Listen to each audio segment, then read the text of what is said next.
অনেক মোটিভেশন, অনেক ইচ্ছাশক্তি নিয়ে পড়ার টেবিলেতেও আসো, কিন্তু যখন পড়তে বসো আর দেখো অনেকগুলো টপিক আর শেষ করতে হবে, তখন তোমাদের আর পড়তেই ইচ্ছে করে না। তোমাদের পড়ার ইচ্ছাশক্তিটাই চলে যায় এতগুলো পড়ার চাপে। আর এই পড়ার চাপটা বেশি তৈরি হয় পরীক্ষার আগের দিন। কীভাবে পুরো সিলেবাস শেষ করব? এর কারণ হলো তোমাদের রিডিং এবং রাইটিং স্পিড অনেক কম। তাই তোমাদের রিডিং এবং রাইটিং স্পিড 5 গুণ বাড়াতে হবে আগের থেকে। চিন্তার কোনো কারণ নেই। আজ এই ভিডিওতে 5টি মোস্ট হেল্পফুল টিপস তোমাদের শেয়ার করব, যাতে তোমাদের রিডিং স্পিড বাড়ে এবং পড়ার প্রতি মনোযোগটাও থাকে। তুমি দেখবে তোমার বন্ধুরা অনেক কম পড়ে পরীক্ষায় ভালো মার্কস পাচ্ছে, আর তুমি সারাদিন বইতে মুখ গুজে থেকেও তোমার মার্কস ভালো উঠছে না। এর কারণ হচ্ছে একটাই, তোমার রিডিং স্পিড কম আছে। তুমি খেয়াল করে দেখবে পড়তে বসার সময় দুটো সমস্যা তোমার সামনে আসে। নাম্বার 1, একটা নোটস যখন তুমি পড়ছো সেটা তোমার ঘন্টার পর ঘন্টা তোমার সময় লেগে যাচ্ছে।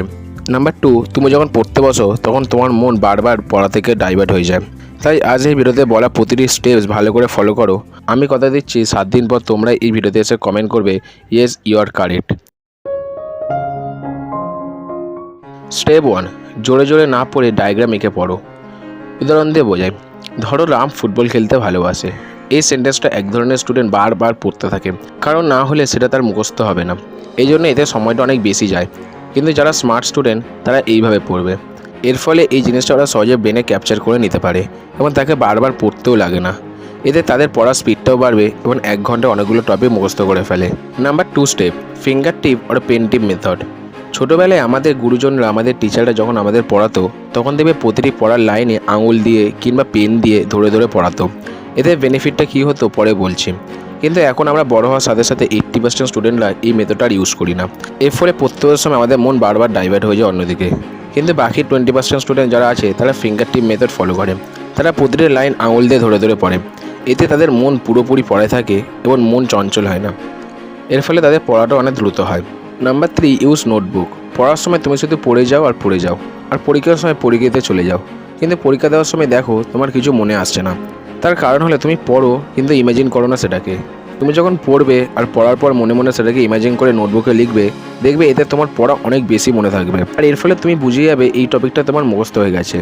কিন্তু তার বদলে আমরা বারবার ওই টপিকটাকেই পড়ে যাই, বুঝতেই পারি না সেটা আমাদের মুখস্থ হলো কিনা।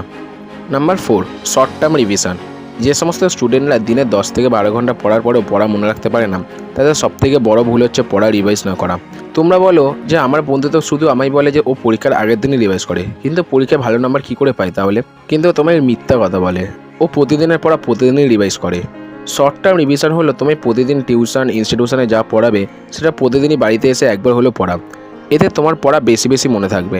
কারণ আমরা প্রতিদিন যতটুকু পড়ি সেটুকুই 20% আমাদের মাথা থেকে আউট হয়ে যায়। 2-3 দিন পর আরও 30% মজা হয়ে যায়, আর 1 সপ্তাহ পর 40% আমরা ভুলে যাই। মাস শেষে আমাদের হয়তো 10% পড়া মনে থাকে।